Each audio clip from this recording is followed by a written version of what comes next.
محترم بھائیوں، مہینوں میں سے عظیم ترین مہینہ رمضان المبارک جاری و ساری ہے،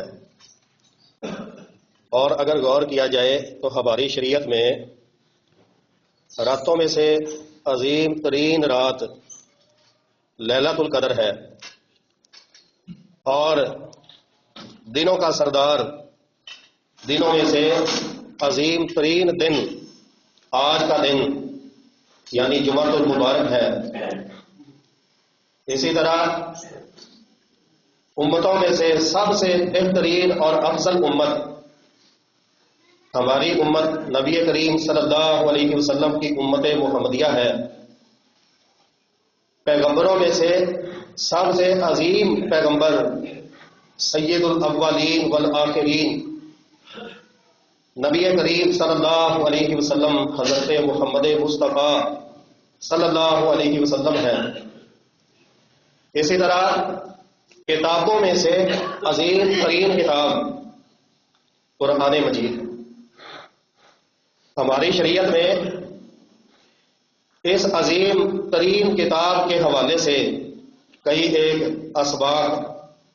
اور نصیحتیں بیان ہوئی ہیں۔ رب العالمین قرآن کریم میں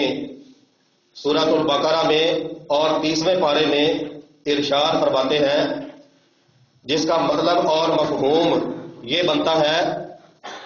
کہ اللہ تعالی نے اس عظیم ترین کتاب کو ہمارے تک پہنچانے کے لیے عظیم ترین مہینے اور عظمتوں والی رات کا انتخاب کیا۔ تو یہ مہینہ چونکہ قرآن کے نزول کا مہینہ ہے، اس مہینے میں امت کا تعلق قرآن کے ساتھ بڑھ جاتا ہے، وابستگی میں مضبوطی اور پختگی آ جاتی ہے۔ اس مہینے کے شروع ہوتے ہی ہم اس کی تلاوت بھی کرتے ہیں، اس کی زیادہ سے زیادہ قراءت بھی سنتے ہیں، اس کو سمجھنے کی، اس کا فہم حاصل کرنے کی کوشش میں رہتے ہیں، اور اللہ کی توفیق سے اس کی نصیحتوں پر، اس کے عظیم اسباق پر عمل پیرا ہونے کی جستجو اور خواہش بھی اس مہینے میں ہمارے اندر بڑھ جاتی ہے۔ اگر دیکھا جائے تو دنیا میں اور کوئی کتاب ایسی نہیں ہے جس کا ایک حرف پڑھنے پہ بھی رب تعالی 10 نیکیاں عطا کرتے ہیں، ماں سوائے قرآن مجید کے۔ اور عزیز بھائیوں، کیا خیال ہے دنیا میں کوئی ایسی کتاب موجود ہے قرآن کے علاوہ کہ جو اپنے پڑھنے والے کے حق میں قیامت کے دن اللہ تعالی کے ہاں سفارشی بن جائے؟ یقیناً کوئی نہیں ہے، جبکہ قرآن کریم وہ عظیم کتاب ہے، صحیح سنت کے اندر بیان ہوا ہے، نبی کریم صلی اللہ علیہ وسلم کا ارشاد گرامی ہے، اقرأ القرآن، اے امت کے لوگوں قرآن کو پڑھا کرو، اس کی تلاوت اور قراءت کیا کرو، فَإِنَّهُ يَأْتِي يَوْمَ الْقِيَامَةِ شَفِيعًا لِأَصْحَابِهِ، صحیح مسلم کی روایت ہے، کیونکہ یہ قرآن وہ عظیم کتاب ہے جو قیامت کے روز میدان محشر میں رب تعالیٰ کے پاس تمہارے حق میں اپنے ساتھیوں کے لیے، اپنی قراءت اور تلاوت کرنے والوں کے لیے سفارش کرے گا، سفارشی بن کے آئے گا۔ انداز کیا ہوگا کہ اے اللہ، تیرا یہ جو فلاں بندہ ہے نا، یہ تیرے ڈر کی وجہ سے، تیرے خوف کی وجہ سے، تیری جنت کی خواہش اور طمع کی وجہ سے میری قراءت کیا کرتا تھا، راتوں کو اٹھ اٹھ کر قیام کے اندر میری تلاوت کرتا تھا، چنانچہ میں نے اس کو اس کی نیند سے روکے رکھا، لہذا اپنے اس بندے کو تو بخش دے، اس کے حق میں میری سفارش قبول فرما لے۔ حدیث میں آتا ہے کہ اللہ تعالیٰ اس موقع پہ قرآن کے اس انداز بیان کو، اس سفارش کو شرف قبولیت عطا کرتے ہوئے اپنے اس مسلمان مومن بندے کی مغفرت فرما دے. اور صرف یہی نہیں بلکہ سنن ترمذی کے اندر حدیث آتی ہے، سند اس کی صحیح ہے، 2515 نمبر پہ یہ روایت موجود ہے. یجیب القرآن یوم القیامہ، یہ قرآن آج روزے کی حالت میں جس کی تلاوت کرتے کرتے میرا حلق خشک ہو جاتا ہے،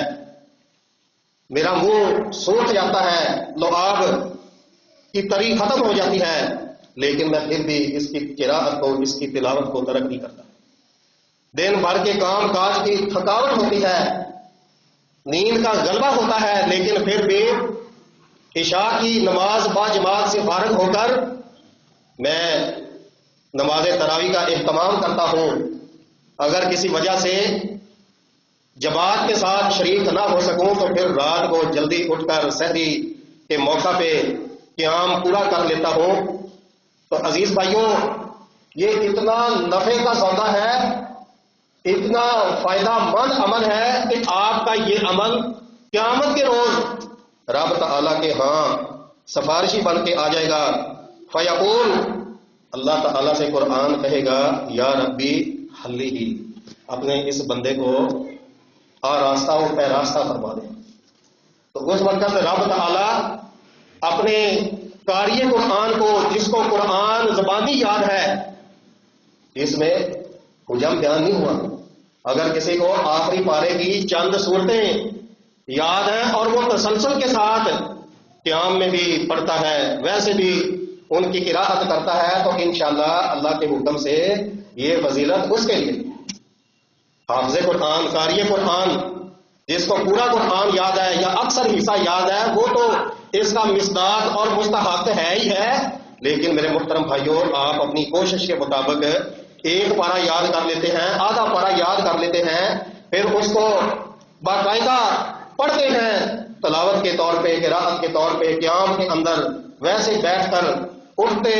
بیٹھتے چلتے پھرتے، تو آپ کا یہ عمل قیامت کے روز آپ کے حق میں اللہ تعالیٰ سے سفارشی بن جائے. قرآن کیا کہے گا کہ اے میرے رب، اپنے اس بندے کو آراستہ و پیراستہ کیجئے. فَيُلْبَسُ، تو قرآن کی وہ سفارش قبول کی جائے گی اور اللہ کی کتاب کے قاری اور حافظ کو تاج الکرامہ کی، عزت کا تاج پہنا دیا جائے گا، اس کے سر پہ رکھ دیا جائے گا. ثم یقول، مزید پر دوسری سفارش قرآن مجید کی کیا ہوگی؟ اللہ سے کہے گا، اے میرے رب زد ہو،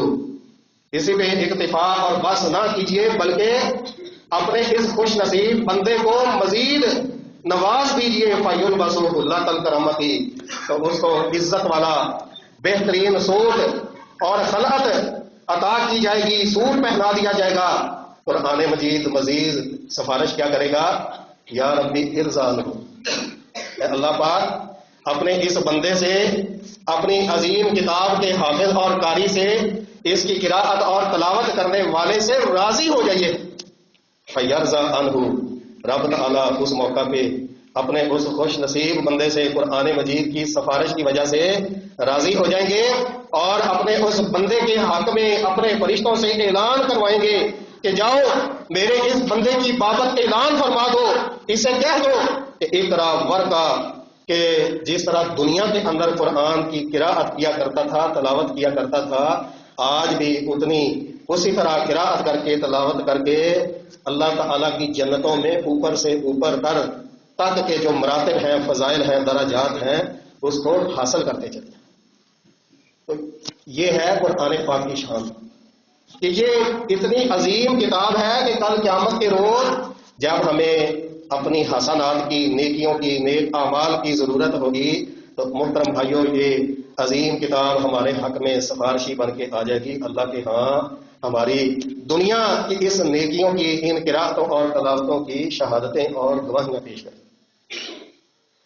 اور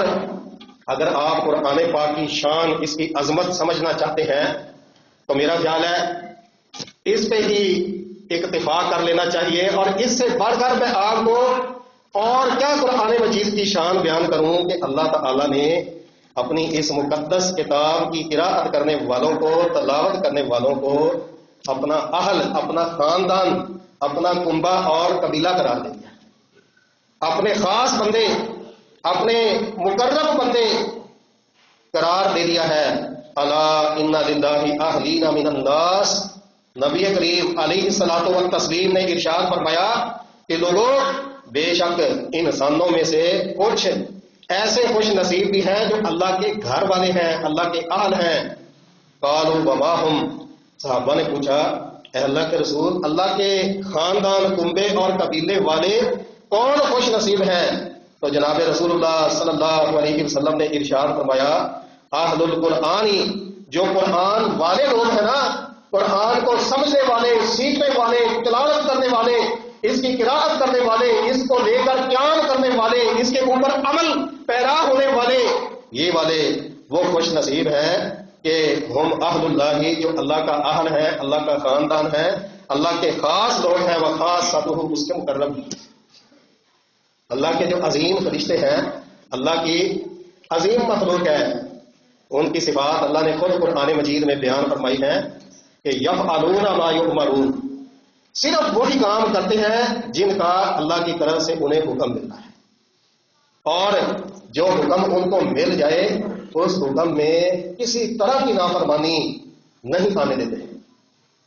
اب یہ جو اللہ کی عظیم مخلوق ہے، ان کا اور قاری قرآن کا، قرآن کی تلاوت کرنے والے کا کتنا قرب والا، قربتوں والا رشتہ اور ناتا ہے، آئیے میں آپ کو جناب رسول اللہ صلی اللہ علیہ وسلم کا ذیشان فرمان سناتا ہوں۔ حدیث میں آتا ہے کہ بندہ رات کو اٹھتا ہے قیام کے لیے، اور یاد رکھیے یہ جو ہم رمضان میں عشاء کے ساتھ ہی تراویح پڑھ لیتے ہیں، یہ بھی وہی قیام ہے جو یہاں پہ اس حدیث میں بیان ہوا ہے، اس میں اور اس قیام کے اندر کوئی فرق نہیں ہے، سیم وہی فضیلتیں جو تہجد کی، قیام اللیل کی، رات کی نماز کی، نوافل کی بیان ہوئی ہیں، وہی تراویح کی ہیں، یہ ایک ہی چیز کے مختلف نام۔ تو بندہ اس حدیث میں صرف اتنا ہے کہ مسواک کر کے آتا ہے، مسواک کی بھی فضیلت ہے، اس کی بھی اہمیت ہے، منہ کی صفائی کر کے وہ اللہ کے دربار میں حاضر ہو جاتا ہے تراویح پڑھنے کے لیے، اور قرآن کی قراءت کرنا، تلاوت کرنا قیام کی حالت میں شروع ہو جاتا ہے۔ اب اس نے چونکہ قیام شروع کرنے سے پہلے مسواک کی ہوتی ہے، تو اللہ کی عظیم مخلوق یعنی فرشتوں کا قرب کا حال اور منظر اور سما کیسا بنتا ہے اس بندے کے ساتھ، حدیث میں آتا ہے کہ اللہ کا فرشتہ اللہ کے حکم سے اس نفل پڑھنے والے شخص کے قریب قریب قریب ترین ہوتا چلا جاتا ہے، حتیٰ یضع فاہ علی فیہ، یہاں تک کہ فرشتہ اپنا منہ اس نفل پڑھنے والے کے منہ کے اوپر رکھ دیتا ہے، ہونٹ اس کے ہونٹوں کے ساتھ مس کر دیتا ہے۔ یہ ہمارا عقیدہ ہے کہ آقا علیہ الصلوۃ والسلام نے جو فرما دیا سو فرما دیا، اگرچہ ہمیں اس کی سمجھ نہ بھی آئے، لیکن میرا اور آپ کا ایمان ہے کہ نبی کریم صلی اللہ علیہ وسلم کا فرمان میرا جیسے آپ نے فرمایا ہے ویسے ہی ہے، اس میں کسی قسم کی کوئی تعویل کی گنجائش موجود نہیں ہے۔ تو آپ نے فرمایا کہ اللہ کا فرشتہ اس بندے کے قریب ترین ہوتا حتیٰ کہ اپنا منہ اس کے منہ کے اوپر رکھ دیتا ہے، پھر قرآن کی تلاوت اور قراءت کی صورت میں جتنے بھی الفاظ جو بھی تلاوت اس کے منہ سے نکلتی ہے وہ ڈائریکٹ اللہ کے فرشتے کے منہ میں داخل ہوتی چلی جاتی ہے۔ یہ عظمت ہے، یہ قربت ہے اللہ کے اس خوش نصیب بندے کی جو قرآن کریم کے ساتھ اپنے تعلق کو استوار کر لیتا ہے۔ اور عزیز بھائیوں، میں آپ کو بتاؤں کہ یہ اتنی عظیم کتاب ہے کہ اس کے ساتھ جیسا بھی جتنا بھی تعلق ہو وہ کسی بھی صورت میں خسارے کا سودا نہیں۔ جس بندے کا زیادہ تعلق ہے اللہ تعالی تعلق کی زیادتی کی وجہ سے اسی قدر اس کو زیادہ سے زیادہ نوازیں گے، اور جس بندے کا بہرحال تعلق ہے تو اللہ تعالیٰ اس کو اس کے تعلق کے حساب سے نوازتے چلے جاتے ہیں۔ اور جڑا بندہ بالکل ہی کھٹکیا ہوا نا، دور ہے قرآن پاک کو، کسی اعتبار نال ہوتا کوئی تعلق نہیں ہے قرآن مجید میں، وہ بڑا ہی دنیا دا محروم ترین قابل ترس بندہ ہے۔ آئیے میں آپ کو یہ صحیح بخاری کے حوالے سے حدیث سناتا ہوں جس میں 4 صورتیں قرآن مجید کے ساتھ تعلق کی بیان ہوئی۔ پہلی صورت کیا ہے کہ اللہ کا مومن بندہ قرآن پڑھتا بھی ہے اور اس پر عمل بھی کرتا ہے۔ تو قرآن پڑھنے اور پڑھنے کے ساتھ ساتھ اس کے اوپر عمل پیرا ہونے کی وجہ سے اللہ کی طرف سے اس کو کتنے فوائد اور ثمرات سے نوازا جاتا ہے، ان کی مثال خیر ہی خیر کے ساتھ بیان ہوئی ہے۔ آقا علیہ الصلوۃ والسلام نے فرمایا اس خوش نصیب کی مثال ایسی ہے جس طرح کے سنگترا، مالٹا، کنو، بڑی پیاری بنی بنی میٹھی میٹھی اس کی خوشبو محسوس ہوتی ہے۔ طعمھا طیب وریحھا طیب، ذائقہ بھی بڑا اچھا ہے، طبیعت کو بھاتا ہے، میٹھا مٹھاس والا محسوس ہوتا ہے، اور اس کی خوشبو بھی بڑی نفیس قسم کی پاکیزہ اور طیب ہوتی ہے، دل کو لبھاتی ہے۔ اسی طرح وہ مومن جو قرآن کی تلاوت تو نہیں کرتا، ایسا مطلب ہے کہ بھی قرآن کی تلاوت کرنا چاہتے ہیں، یہ مطلب ہے کہ آپ پہلے درجے والے انشاءاللہ پڑھنا ہے۔ اچھا، دوسرے درجے پہ کون آدمی ہے کہ اس کی مصروفیات ہے، بہرحال وہ یہ پہلے درجے والے شخص کی طرح قرآن کی قراءت تو نہیں کر پاتا، لیکن اس کی ساری زندگی قرآن پاک کی عملی تصویر ہے۔ یعنی قرآن کے اندر جتنے بھی اسباق اور دروس بیان ہوئے ہیں، اس کی زندگی ان اسباق اور دروس کا عکاس ہے، مرکب ہے قرآن پاک سے۔ یعنی زندگی کے ہر موڑ پہ، ہر موقع پہ قرآن پاک نے جو تعلیمات ہمیں ارشاد فرمائی ہیں ان کے اوپر وہ عمل پیرا رہتا ہے بہرحال۔ لیکن قرآن پاک کی قراءت سے، اس کی تلاوت سے وہ محروم ہے۔ تو اب کسی قدر اس کا تعلق تو ہے، کیوں؟ یا معلوم ہی قرآن پاک پر عمل پیرا ہمیشہ رہتا ہے۔ تب تمراتی، تو یہ مثال آقا علیہ الصلوۃ والسلام نے کدے نال بیان کی ہے؟ کھجور دے نال۔ طعمھا طیب، کہ وہ ذائقہ بہرحال پاکیزہ ہے، شیریں ہے، میٹھا ہے، نفیس ہے۔ ولا ریح لہا، پھر کیا ہوا؟ اگرچہ اس میں خوشبو نہیں ہوتی، لیکن بہرحال مٹھاس پر تو اس کا ذائقہ مبنی ہوتا ہی ہے۔ تو میرے محترم بھائیوں، قرآن کے ساتھ تعلق میں اگرچہ فرق آ گیا، تلاوت نہیں کر سکا، قراءت سے محروم رہا، لیکن کیونکہ قرآن پاک کے اندر بیان ہونے والے اسباق اور دروس اس کی زندگی کا جزو لا ینفک ہے، تو اس وجہ سے بہرحال یہ بندہ بھی خیر سے محروم نہیں۔ اب میں نے کہا تھا نا، ایمان دے نال تو اللہ کے بندہ استوار کر لے، بھاویں وہ جی ہوئے عملہ والوں، بہرحال وہ فائدہ ضرور ہوتا ہے۔ تیسرے نمبر پہ جس بندے کی مثال بیان ہوئی ہے نا، وہ کون ہے؟ آقا علیہ الصلوۃ والسلام نے فرمایا کہ منافق آدمی ہے۔ منافق آدمی کون ہے؟ منافق عملہ کو پہ پورا کرا رہی ہونا ہے نا، منافق نہیں، زیادہ صرف قراءت کرتا ہے، تلاوت کرتا ہے، عمل نہیں کرتا، لیکن بہرحال کسی طرح سے اس کا تعلق قرآن مجید کے ساتھ قائم ہے، رشتہ اور ناطہ موجود ہے۔ تو میرے محترم بھائیوں، اس رشتہ کی موجودگی کی وجہ سے اگرچہ وہ منافق ہے، عملوں سے خالی ہے، قرآن پاک پہ عمل پیرا نہیں بھی ہے، آقا علیہ الصلوۃ والسلام نے فرمایا یقرأ القرآن، قرآن کی قراءت اور تلاوت کر دینا، کر رہی ہانا لہذا یہ بھی خوشبو بھی ریحان، مشہور پھول ہے، ریحان پھول دی مانت۔ آپ نے فرمایا ریحھا طیب وطعمھا مر، اس کا ذائقہ تو کڑوا ہے لیکن بہرحال اس کی خوشبو اچھی ہے، نفیس ہے، پاکیزہ۔ منافق آدمی اگرچہ اس کی زندگی قرآن پاک پر عمل پیرا ہونے سے خالی ہے، لیکن کیونکہ قرآن مجید کی تلاوت کرتا ہے، قراءت کرنے کی وجہ سے آپ صلی اللہ علیہ وسلم نے فرمایا یہ جو قرآن کا تعلق رشتہ اور ناطہ ہے بہرحال اس کو بھی نفاست عطا کر دیتا ہے، اس کی خوشبو بہرحال اچھی ہو جاتی ہے۔ لیکن جڑا بندہ اصل ہی تھوڑا کرا رہا ہے نا، وہ مثال پتہ کہنے نال بیان ہوئی ہے، یعنی عملہ والوں بھی خالی ہے تے قرآن دی تلاوت تے قراءت والوں بھی محروم ہے۔ آپ نے فرمایا وہ دی مثال تمے ورگی، تما سمجھتے ہو نا، ہنزل جنوں کہنے آپ، تو یہ جو کور تما، نہ تو اس کی کوئی خوشبو ہے اور نہ ہی اس کا ذائقہ ہے، کڑواہٹ، خوشبو بھی نہیں ہے اور اس کا ذائقہ بھی نہیں ہے، تو بالکل ایسے ہی وہ بد نصیب اور محروم ترین انسان اس دنیا کا وہ بد قسمت ہے جو عملوں سے بھی خالی ہے، یعنی منافق ہے، اور قرآن پاک کی تلاوت سے بھی، اس کی قراءت سے بھی محروم ہے۔ یہ ہے میرے محترم بھائیوں قرآن مجید کی فضیلت اور اس کے ساتھ اللہ کا قائم کرنے پر اجر اور انعام۔ اب آ جائیے ہم اپنے معاشرے کے اندر نظر دوڑائیں نا تو ہمیں ہر تیجا بندہ ٹینشن کا مریض نظر آئے گا، کیونکہ یہ ہے پریشانیاں، ذہنی کوفتاں، ٹینشناں اے پیچھے ہی نہیں چھڑدیاں آج کل اپنے بندیاں۔ ڈپریشن، ہم اس کے مختلف طریقے اپناتے ہیں اس سے بچنے کے لیے، پریشانی سے نجات حاصل کرنے کے لیے، سکون پانے کے لیے۔ عزیز بھائیوں، اگر ہم چاہتے ہیں کہ ہماری زندگی میں عملی طور پہ سکون پیدا ہو جائے، اور جس قدر ہم زیادہ سے زیادہ سکون حاصل کرنے کے متمنی ہیں، کہاں ہیں، تو پھر ہمیں چاہیے کہ اسی قدر زیادہ سے زیادہ قرآن کی قراءت اور اس کی تلاوت کے ساتھ اپنے رشتے اور ناطے کو مضبوط بنانا ہو۔ اگر ہم قرآن کے ساتھ اپنے تعلق کو مضبوط بنائیں گے، زیادہ سے زیادہ اس کی تلاوت اور قراءت کے اوپر فوکس رکھیں گے، تو اے جڑیاں ٹینشناں نے نا اپنی زندگی چ رفو چکر ہو جائیں گے، اور عملی طور پہ سکون اور اطمینان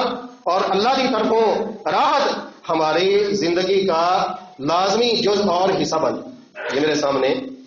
یہ صحیح مسلم ہے اور صحیح بخاری ہے۔ نبی کریم صلی اللہ علیہ وسلم کے صحابی سیدنا برا بن عازب رضی اللہ تعالی عنہ رات کو اپنے گھر میں نفل نماز پڑھ رہے ہیں اور اونچی آواز میں قرآن کی قراءت کر رہے ہیں۔ جائز ہے، نبی کریم صلی اللہ علیہ وسلم کی سنت سے بھی ثابت ہے اور آپ کے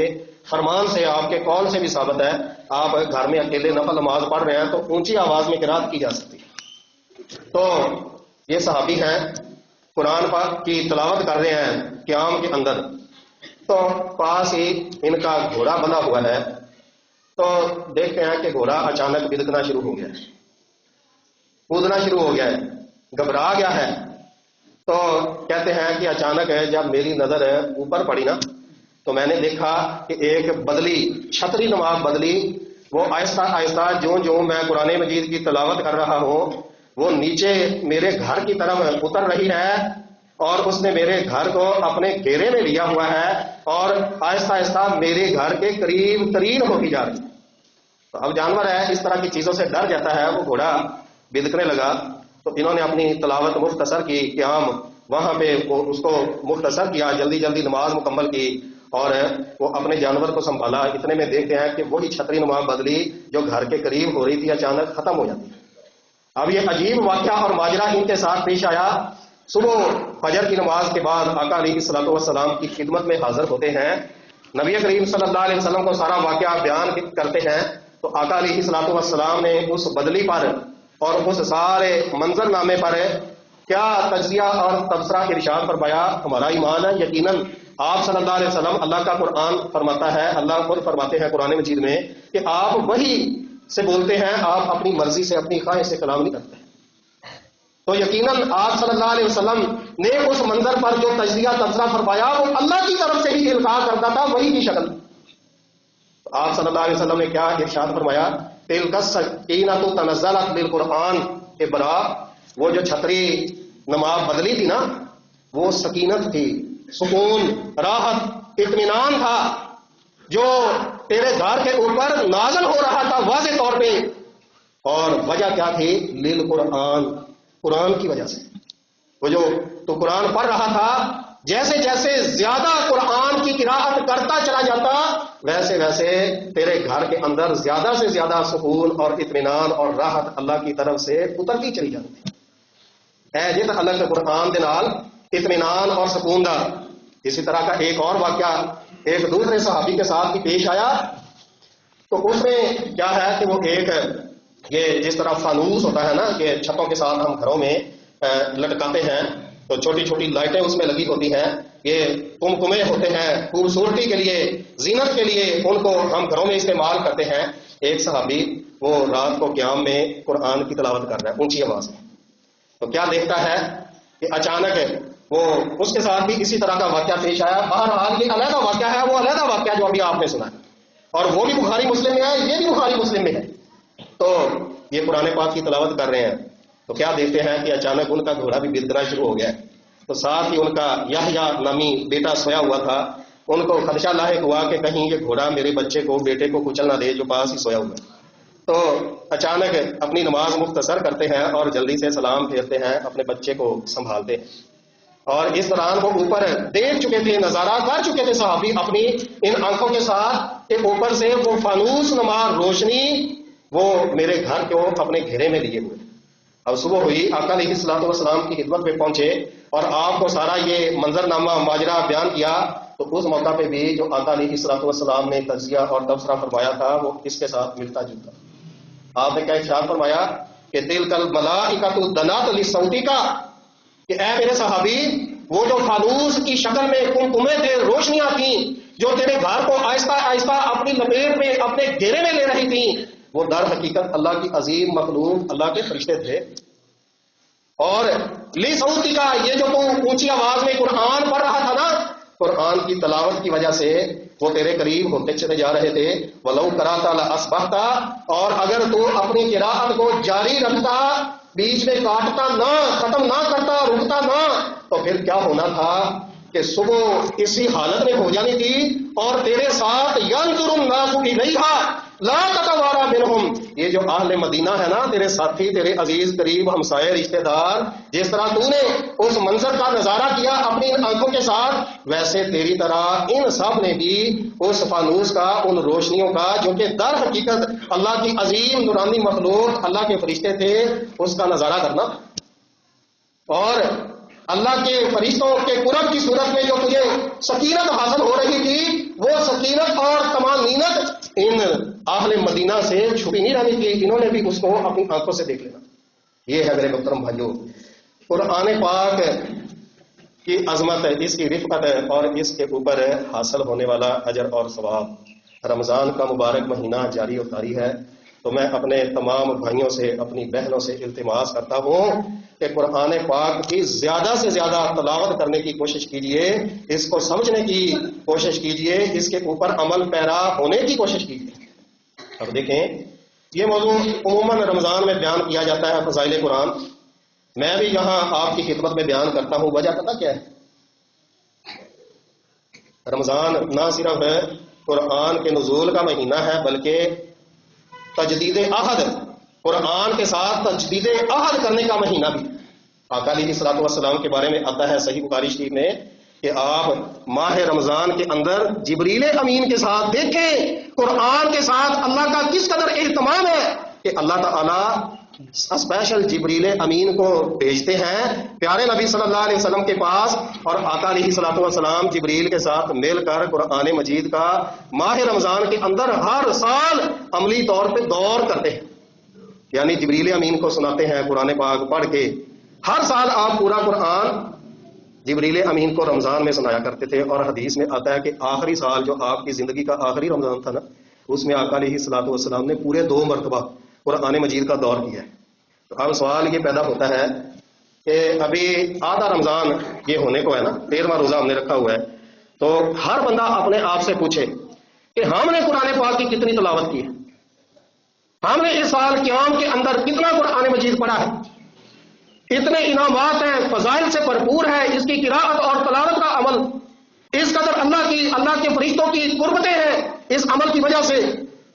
اتنے سارے اعزازات ہیں اللہ کی طرف سے، اس عمل پہ نوازشیں ہیں جن سے قیامت کے روز ہمیں نوازا جانا ہے۔ تو کیا خیال ہے میرے محترم بھائیوں، ہم نے اس سال رمضان میں قرآن کی تلاوت کا، اس کی قراءت کا حق ادا کیا ہے یا نہیں؟ ہر بندے کو سوچنا چاہیے، اپنے آپ کو سوال کرنا چاہیے۔ اور آخری گل، قرآن پاک فجر کی نماز تو فارغ ہو کے مسجد چ بہ کے اگر تلاوت کر دیو نا، بڑی فضیلت ہے۔ کنی فضیلت؟ ایک اٹھ ہے، اونٹ جو ہوتا ہے اونٹ، اس کی قیمت کتنی ہے؟ قربانی پہ ہم خریدتے ہیں، سب کو پتا ہوگا 5-6 لاکھ تو ہوگا نا کم از کم۔